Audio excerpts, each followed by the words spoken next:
And she goes, how long do you need a place? And I said, well, how long is the rugby thing? She goes, about 10 days. I said, oh, about 10 days. So she laughed. She goes, let me call you back. So she calls me back. And, I mean, this astonishes me, stuns me right to the base of my soul with this. She calls me back, and she says, look, I don't know if you'd be interested in this, but me mum is going to England to visit her sister for 2 weeks, and she said you can use her house. Is that not astounding? I said, Carolyn, neither one of you have ever met me. Why would you let me stay in your mother's house? I said, by the way, how much does she want for that? She goes, oh, don't you dare offer her money. She'll get mad. I'm like, wait a minute. How? What? Right. I was just totally thrown off guard. And I actually stayed in her house for like 12 days. And she said, I said, why you let me stay there? She goes, well, we can tell you're a good person. She says, besides that, it's nice having somebody be in there. She says, we have, burglaries and stuff. So I ended up staying in her house for 12 days.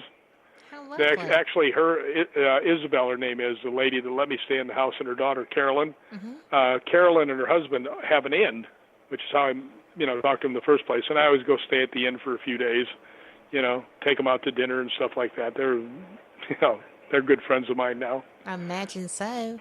You know what? We've got to this is the top of the hour break, and we're not going to go 5 minutes. We are going to go about 2.5.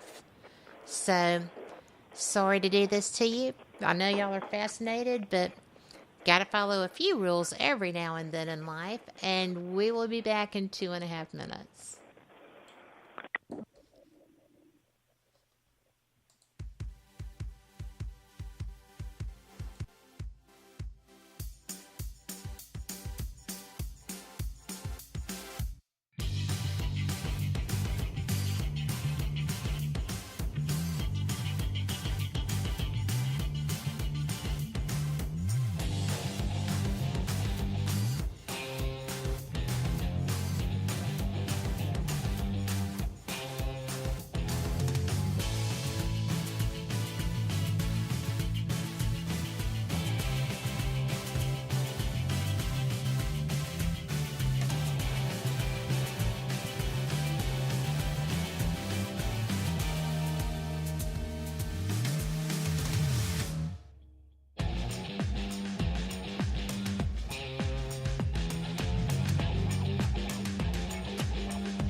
You are listening to WPHM Digital Broadcasting.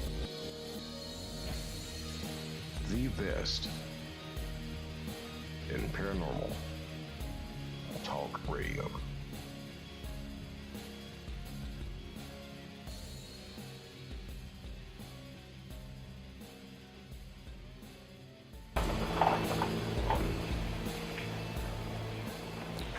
And we are back. Welcome to the second hour of Paranormal Experienced Radio. I am with my guest, Rick McCallum, who is making sure that his phone is functioning properly. And it seems to be. Perfect. And we are talking about his experiences while he was in Scotland for a month. I'm pretty sure that he scheduled that, just so he'd be out of town when I showed up in California, but he says nay. Nay. I'm teasing. But I think it's so cool that you go, and you said this was your 4th year. Yeah, I just love the place. I mean, fortunately, the people over there, the other ghost hunting groups. Right. I mean, they're so nice. I mean, I've been taken to several places. I mean, they're just real open, nice people. I got to Scottish Paranormal, the ones that took me around all of St. Andrews, which is fascinating too. That's the home of golf, so that's always really cool.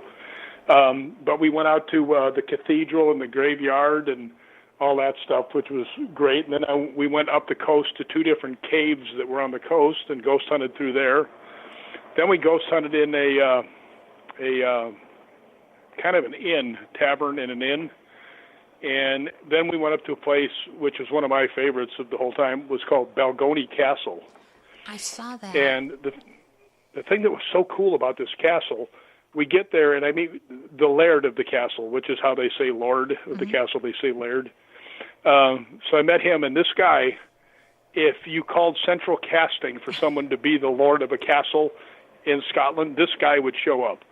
I mean, he was a big guy, had long gray hair, long gray beard, was wearing a green cable knit sweater. He had on a kilt with the long socks, and he had a dog with him that was a half greyhound and half Irish wolfhound. And I mean, and he's 88 years old. And one of the highlights of the whole thing was this guy. He was like the most fascinating guy I think I've met in years. Because when we got there, he started telling us that he showed us all this leather work up on the walls. I said, "Wow, that stuff is really cool." He goes, "Oh, I did that." I said, "You did that?" Wow. And he goes, it was really intricate. He goes, "Yeah." He says, "Matter of fact, when Scotland went to they had a competition for all this stuff. Scotland sent him, to represent them. But we're going along, and I see all these doors, and they're really carved, real intricate. And I said, "Man, those are nice." And he goes, "Yeah, I did that." I said, "You did the leather work and you did this?" And he goes, "Yeah, I did pretty much all the woodwork in here." This is a big castle. It's not like, a studio apartment, right? But I get to talking to him, and I had the feeling that we were getting to be buddies, because I was really interested in what he was talking about. And I think some people just kind of, when they go on the tour, they just, just go over that part and want to get right to the other stuff. But I was really interested in it. So finally he looks at me and he says, "Do you think your leg can get you up to the 3rd floor?" I said, "Yeah, stairs don't bother me." I said, "It's just when I'm standing still on the concrete, it gets all knotted up." Right. So he goes, "Come on, I want to show you my private residence." And the guys that took me are all looking at it like, "What?" Because they'd never been up there. That's unheard right? of. Yeah, so we go up there, and this was exactly if you were going to design a private residence for the lord of a castle. We go in there, and it's all the hardwood floor, and it's got the big, oversized brown leather furniture, and it's all the gray stone, of a castle, and it has a huge fireplace. It's like 6 feet wide. I don't mean the out part, the inside of the thing. I mean, you could have burned half a forest in that thing. But the thing that was so cool, what this guy had done is he had taken pieces of wood and had painted the 31 other crests of the people who were lords of the castle before him. And they're like 2 foot by 2 foot, and put them in the ceiling. So there's 31 of these tiles in the ceiling. Oh, gosh. And then he painted the names on the beams that ran across. I mean, fantastic. And I was like, man, this guy is so cool. So No doubt. I wanted to adopt him, I don't think they really let you adopt people that are older than you. Well, But you never know until you try. that was a really cool place to ghost hunt, too. Could you understand him easily? Someone in chat wanted to know if his brogue was difficult or if you were able to stay with him. Well, some of the things, some of the people in Scotland have such a hard brogue that it's really hard to understand them. I mean, even the other Scottish people can't understand them, Right. And that's absolutely true. No, he was him. I could understand. He was, he'd been around a long time, and I think he'd, gotten that hard one out of there. But yeah, what a fascinating guy, and what a great place. I mean, and what an honor for him to take you up there. That doesn't just happen. Yeah, I think he just finally, just to be honest, I think we were just kindred spirits. Mm-hmm.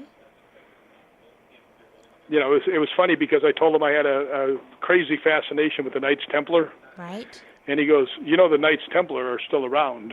I said, really? And he goes, yes. He goes, matter of fact, there are 226 of them in the United States. I said, really? And he goes, I happen to be a member myself. So, really? I mean, yeah. So Wow. I'm kind of hoping they need another member because that'd be cool. That would be cool. Yeah, but he was fascinating, man. I mean, really, really good dude. But when we were ghost hunting there, it was really funny. We'd been through the whole thing, and we'd had some K2 stuff. We'd heard voices and things like that. Saw some movement. We're standing outside the chapel area in this other waiting room to get into the chapel. Right. And I'm standing there in the middle of the room, and I can't remember which one of the girls it was. Might have been Nicola. Hollered, something like it's coming or something like that, and I felt something slap me in the back of the head. Not super hard, but just enough, like smack. Like, hey. And I thought like a bird flew into your head or something. Yeah. So I reached up there and turned on. They said, "You felt it?" And I said, "Yeah, I felt it." Right? And they said, "Yeah, we saw it. It's something going towards you." And then all of a sudden, so I didn't know what it was. So I told Kane. He goes, "Maybe it was a bat." I was like, Didn't see any while I was there, but it's a castle. True. Maybe it was a bat. Right? That's just But it wild. didn't feel like that. It felt like something because it wasn't anything that hit my head and stayed. It just just felt like a little bit of a slap in the back of the head. An attention getter, if you will. Yeah, pay attention to me, damn it. Bonk. Well, did you have any other physical experiences while you were there? At that place? No. At that place? No. I mean, it was obviously an active place, but in different manners. Right. Just one smack in the head is all I got. So, I'm happy when they're not trying to beat me up. Well, I actually saw a picture that Scottish Paranormal had of y'all in there. And Yeah, fascinating place. it was. And just the sheer beauty. And, of course, I saw parts of it in the pictures that I had seen in the movies. And I love when that happens. When I go someplace that has been featured, it just makes me so thrilled to see it. But Well, I know that they used Balgony Castle in the TV series Outlander. Mm-hmm. Because that's one of the things he was telling me. yes. Well, I don't know, it just was breathtaking. And from the outside, even more so. I thought, Yeah, it's just... it just doesn't look like it should be standing.